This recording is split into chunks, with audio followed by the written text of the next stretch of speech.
I mean, seriously, come on. Could that have happened at a worse time?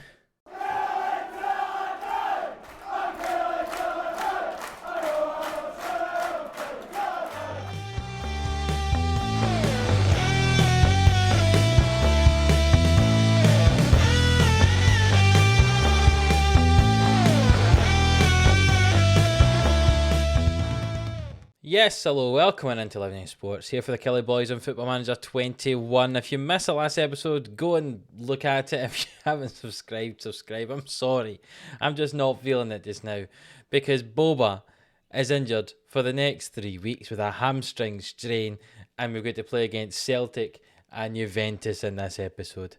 What a time for that to happen. Oh... Annoyingly, it happened in the game against Dundee United where he didn't even start. He only came on for the last 10 minutes. I thought I'd just give him a runabout just to keep him fresh for the game against Celtic and Juventus. And he got injured even though he'd only come on for 10 minutes and got a pulled hamstring. And now means that we are missing him for the games against Celtic and Juventus today and for the run-in for the rest of the season. If you look at the other games we've played, we have drawn with St Mirren 1-1. They appear to be our bogey team. They have been the full time we've been Killie manager. A goal for Darren Anderson in that one, but not that great. We then did beat Dundee 5-0, a hat-trick from Fabrizio Fuentes and 2 from Esteban Rodriguez, actually. We beat Aberdeen in the quarter-final of the Scottish Cup 4-1, 2 goals from Boba, 1 from Fabrizio Fuentes and 1 from Daniel Stacey. And in that draw against Dundee United, which was very disappointing indeed. And added to that disappointment was the injury to Boba.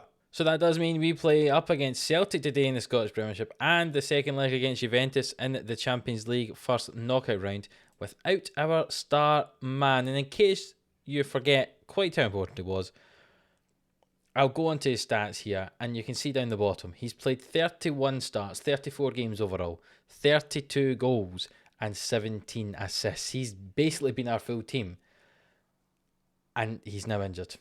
So we'll need to see if some of the backup players can take that step up. And today in that game up against Celtic, one of those backup players who's going to be taking the step up is Andre Silva. You remember we signed him. He scored 3 goals in 2 games in his first 2 games. The reason you didn't see him in the last episode is because he was injured. He'd been out injured for the last 6 weeks. He's just returning to fitness just at the same time as we lose Boba. So I suppose swings and roundabouts, things like that. So he will start up front. But the rest of the team for the game against Celtic today is as follows: Garcia in goal, Perez and Anderson centre back, Sika on the right and Carrasco on the left. Vlalic in the middle with Stacey and Isaac either side. Fabrizio Fuentes on the right, Demau on the left, and I say Andre Silva gets the game up front. Remember, Fuentes is banned after his red card, so he can't play against Juventus in the next game. And actually, Perez has picked up too many yellows, so he misses the game against Juventus. And we're missing Boba. I'll be honest, I'm not hugely confident for that game, but hopefully we get a good win with a fairly full-strength team today up against Celtic. Let's get into it. If you look at the league table just above my head there on the right-hand side of the screen, you can see we are currently 7 points ahead of Celtic, 8 points ahead of Rangers. So this is technically a top-of-the-table clash. A win today, that would keep us very far ahead. A loss and it starts to become a 3-horse title race again. We've currently got a very nice cushion. Hopefully we can keep that cushion today.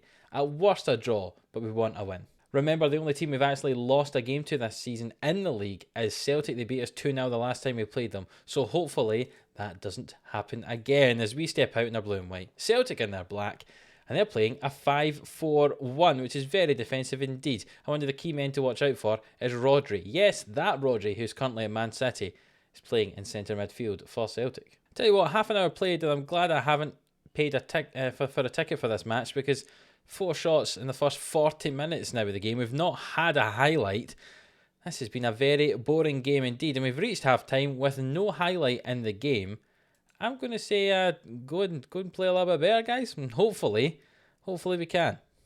There is indeed a highlight. 50 minutes on the clock. We've thrown the ball straight to them, however, but Vlalic wins it back, finds Stacey, Demau, Stacey and Isaac and Fuentes through to Silva, and Andre Silva gets his 4th goal of the season. The first time you've seen him score a goal for us, but he has scored. Very, very important, especially without Boba. He's going to have to be the goal scorer for us, and he's got one today. Nice play for the attacking players. Stacey, Isaac, Fuentes after the ball went from Demau, and Silva gets it on the edge of the box and slots that into the bottom corner. The first highlight of the game, and it's a goal. Ideal, and we're up 1-0 here. Throw in on the left-hand side after an hour. Carrasco finds Demau. It's back to Carrasco, back to Demau now. He drives forward. Well, he hit it himself well, and he's dragged it very far wide. That is not a very good shot from Demau. He's had a good game apart from that. He's got a 7 average rating. Isaac swings in this corner, and it's headed away. It was toward Anderson, who scored a lot of headed goals for us. But Demau collects this. He drives back across the field, finds Isaac, who hits it. Oh, it's come off the crossbar. What an effort from Isaac there. Normally a creator, not so much a goal scorer, but what an effort from him there. And we are still winning this game 1-0. We'll make a few changes. We'll bring off Andre Silva and bring on Serkan Oza, our other striker we'd brought in during the January window. And some of the players are maybe feeling a little bit tired. We will take off as well. We'll take off Daniel Stacey. Remember, we do have the Juventus game in just 3 days' time. So we have an important game against Celtic today, but also the game against Juventus is really important as well. The time is ticking away here, but Celtic have a chance. They swing it in. It's headed away by Anderson. Isaac collects it. He's found Oza, and Ozar's through here. If he wants to have a shot himself, he drives into the box. He hits it. It's a good save, but he gets the rebound. And Serkan Oza, with his 3rd goal of the season, obviously not quite the numbers that Boba has, because they've only been here since January. Boba's been starting most of the games, but Oza shows a ton of pace here. Remember, Oza has 17 finishing. He didn't really show that off with the first effort, but he did get the rebound and tuck it away. And that's both our backup strikers, Silva and Oza, scoring goals today, giving them a little bit of confidence going into the game up against Juventus. We'll take off Isaac, bring on Pedroita for him in midfield as well. And there is another highlight here, but we're winning 2-0, and it's unlikely Celtic are going to get 2 goals in the last 2 minutes. So we should have a win here quite comfortably in the end, because Celtic really have not had a huge number of shots. They've scored there, just as I've said that, so I'm going to curse it. They're going to get a draw probably. But they've had 4 shots compared to our 15 after a very boring first half. Just a route 1 ball. That wasn't high quality from Celtic. 5 minutes added time here. There's a risk I might have spoken too soon, but the time's ticking away. And we have won the game 2-1. It's good to see that both our backup strikers and Silva and Oza got goals in that game. A little bit of confidence going into Juventus game. We've built some confidence up with a 2-1 win over our title rivals as well in the league. The only thing that could be better going into this Juventus game is if we had Fabrizio Fuentes able to play, and we had Sergio Perez able to play, and we had... So 3 things are really bad. I'm not confident in this game against Juventus, but we'll see. It was a nice win here, and let's see if we can carry that form into the game against Juventus. So that puts us 10 points clear at the top of the table. Rangers do have a game in hand, so if they win that, they go to 63, which means we'll be 8 points clear. But there are 8 games available, or 8 games left, I should say, and we're 8 points, at worst, 8 points clear at the top of the table. I fancy us to win the title. Hopefully we can. We don't slip up anymore. But we do want to try and progress in Europe as well. So let's turn our head to that game against Juventus, where we need to win, realistically. A 5-5 draw would get us through as well, but we need to win. Right, so here we are back for the game up against Juventus. We remember the first leg was 4-4 at Rugby Park, so we need to get the win today, or a 5-5 draw. Probably just means we need to get the win. As you know, we do not have a Boba with us because of the injury. Fuentes is suspended after his red card. Sergio Perez has picked up too many yellows. He's suspended as well. Esteban Rodriguez is injured. So there's been a few just shuffling about of some players in the team. Garcia's going to play in goal as always, but the centre-back partnership is going to be Anderson and Thompson, which means Anderson moves from his normal left-hand side over to the right-hand side. Hopefully that doesn't affect him too much, but he'll partner Thompson. Thompson's normally a left-back, but he can also play centre-back. In fact, he's normally a centre-back. That's his actual position, but we play him at left-back all the time because we have Perez and Anderson. So Thompson gets to play in his actual position of centre-back, and Carrasco will play at left-back, as he often does. Normally Thompson and Carrasco kind of switch round. So Carrasco gets the game in a left-back position, Thompson at centre-back, Anderson at centre-back, and Sika at right-back as always. Vlalic will play as a deep-line playmaker with Stacey as a box-to-box, and Pedroita will get the game at advanced playmaker on the right-hand side of that midfield 3, because Isaac's moving forward to play on the right wing position to replace Fabrizio Fuentes.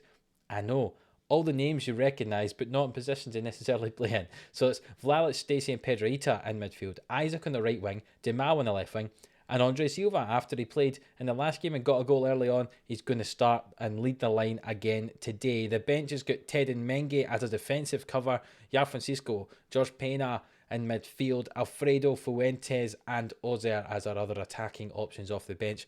We need a win. We need to do it. Let's see if we can. It's not going to be easy going to Turin to win this game, but let's see if we can. Free kick early on here from Juventus. It's cleared away by Anderson, but Gaspar's gotten the end of it, and no one's really going to go and close this ball down, it looks like. Martinelli with it now, comes in field, finds Sentien, finds Martinelli through toward Dalfor, and he scores a goal. His 11th of the season, a good assist from Martinelli in behind that defensive line of ours. The first shot of the game for Juventus, and they scored it. And hopefully that's not a sign of things to come. There is another highlight though. It's played out by Juventus towards Marcos here. He switches to play out toward Hover on their right hand side. Demal's not tracking him back, and Hover's got past Carrasco. The ball's played back to Marcos and sent in. Oh, this is very, very worrying with how dominant it appears that Juventus are at the moment. But we'll see if we can come back into this game. It's a corner kick. Isaac swings it in. Can we head it? Oh, Thompson heads the ball, and it's been tipped over the bar. And maybe this is the sort of chance we need to take from these set pieces, perhaps with more aerial dominance than some of our bigger players. But it's not something we made a use of there. But Thompson played the ball in, and it's cleared away. But yeah, I think possibly we might not do it from open play, but certainly from set pieces we could try and score a goal. And Stacey with an outstanding free kick there, tipped over the bar by Lambert. And though it's half an hour played, we've actually had a few more shots. There's been a lot more of the ball for Juventus, but we have had a few more shots than them. Maybe we're playing our way into this game. We'll see how it progresses. There is a throw in though. Just as I say that, I bet Juventus go and score a goal. It's toward Gaspar. Thompson tries to challenge him. The ball's played back to Marcus. And De Ligt, he plays a long crossfield ball. Sika chests it down, back to Garcia and long forward.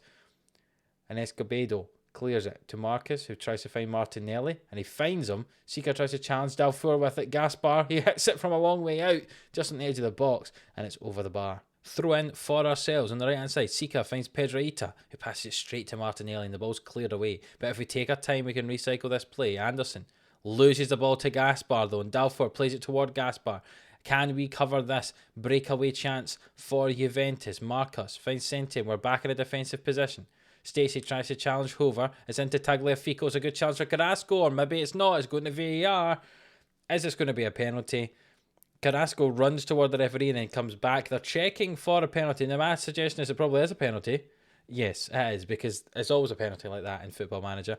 Can we save this penalty, or are we knocked out? It probably would be knocking out if they score, and they do score. It's a good goal from Marcus Antonio there. 37 minutes on the clock. Just as I thought we were just maybe getting ourselves back into the game. Unfortunately, they go up 2-0, and it looks like we're going to be knocked out unless we can score 3 goals.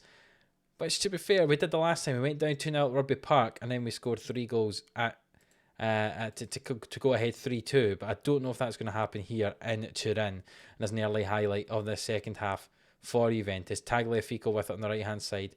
Back to Marcus. Into Hover, swings the ball in, Dalfor heads it, and it's over the bar. And we're going to have to do something a little bit different here. We're going to go attacking. We're going to demand some more, and we'll see how that changes some stuff. Marcus swings it in, it's headed away. And can we get this ball? Pedroita has got it, and we're breaking away with it now. Pedroita down the left-hand side. He can play it into Silva in the middle. Can Silva finish? He can't. It's wide of the goal. 17 finishing means you can't score from 18 yards, apparently. And we are down 2-0 still. But we do have another chance here. Pedroita swings it in toward Demal. It's gathered by Lambert. A good save from the goalkeeper. He plays the ball long, and Anderson flicks it on to Stacey. And Vlalic and Thompson now, and we recycle the play here. Stacey, don't lose the ball in the middle there. He doesn't. He finds Demal, and Demal drives infield. He hits it himself, and it's a good save from Lambert. And Demal has had a few of those from a long way out over this season, really, and he doesn't really ever finish them. Pedroita finds Silva with it. Isaac gets challenged, but Stacey finds Pedroita again. And Isaac, he beats his man. He hits it. Oh, what a goal from Isaac. Right in the top corner. And we're now down just 2-1 with just short of an hour played here. It's some lovely footwork from everyone on the edge of the box here. Pedroita finds Isaac. This piece of play is lovely. Drags it past the defender and thrashes it in that top corner. Could not have put it any closer into that corner. No chance for the goalkeeper. And we are now down just 2-1. Demal has been fairly rubbish. We'll bring on Abraham Fuentes for him.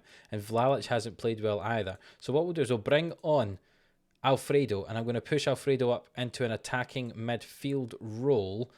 Actually, let's push him up as a second striker. We need to get goals. I don't mind if we concede more, but we need to get goals. So he can act as a kind of deep lying forward. I like that, and try and act as a support into the midfield alongside kind of in that attacking midfield role with Silva further forward, and see if that works. It appears to have not worked, so we're not going to play out of defence anymore. We're going to be a bit more direct. Passing directness, more direct. Tempo, much higher. We're going to not worry about working the ball into the box. We're going to not play out of defence. We're going to pass the ball into space. We're going to attack fairly wide. In transition, we're going to counter press. When possession's been won, we're going to counter. And goalkeeper is going to distribute quickly. Doesn't matter where he distributes to. And we're not going to take short kicks. We're going to take long kicks. And we're going to try to just quicken this tempo in the last 10 minutes. I don't often do stuff like this, so we'll see how it works. We're going to engage much higher, have a much higher defensive line, and we're going to say, get stuck in, because we want to tackle them. 10 minutes to go in this game. Let's see how we do. We need to get 2 goals, but there's a chance for Juventus here. De Ligt with it. Plays it back. De Ligt gets it back. He hits it and it's wide of the goal. We need to make some changes in the midfield. Some of the players are dead on their feet. Andre Silva's not played that great, but I'm going to keep him on anyway. Daniel Stacey's going to come off. We'll bring on João Francisco to play in that box-to-box role. Let's see how these last 5 minutes progress. I don't know if we're going to do it. No, we're not. We've lost 2-1 here in Turin. Knocked out at the first knockout round of the Champions League, the furthest we've ever got in Europe. We've obviously got to finals of lower competitions, but this is the furthest we've ever got in the Champions League. Not bad effort for a wee club from Ayrshire. But unfortunately, on aggregate, 6-5 knocked out by Juventus, a European giant that they are. I can't lie, I'm a little bit disappointed being knocked out at this stage, especially with it being our last season. I thought maybe we would get all the way and win it. I mean, realistically, that wasn't going to happen, but it was unfortunate to have such a tough team drawn against us in Juventus. But we had a good show. Anyway, we put up a good show, losing 6-5 on aggregate. Yeah, and we're knocked out of Europe for the last time ever as Kilmarnock manager. That's us out of Europe. I mean, we've been joined by some very nice company being knocked out at this stage. Chelsea, Barcelona and Dortmund have all been knocked out at this stage as well. So, you know what? Some big teams getting knocked out at this stage, and we are in amongst them at the moment. So if you have enjoyed this episode, please do leave a like on the video. It really does help us out. Subscribe to the channel if you haven't already. And we're going to come back in the next episode for the game against Ayr, an Ayrshire derby, the last Ayrshire derby we will have as Kilmarnock manager, as well as the Scottish Cup semi-final against St Mirren. We'd like to finish this in silverware. We've won the Betfred Cup. We're currently top of the league. Looks like we might do that. Can we do the domestic treble to finish our managerial career here at Kilmarnock? That would be pretty nice indeed. And we'll see if we can when we play that Scottish Cup semi-final after our game against Ayr United. So if you have enjoyed this, I say please do leave a like. Subscribe if you haven't already. And until the next one we play against Ayr and St Mirren, we'll see you then.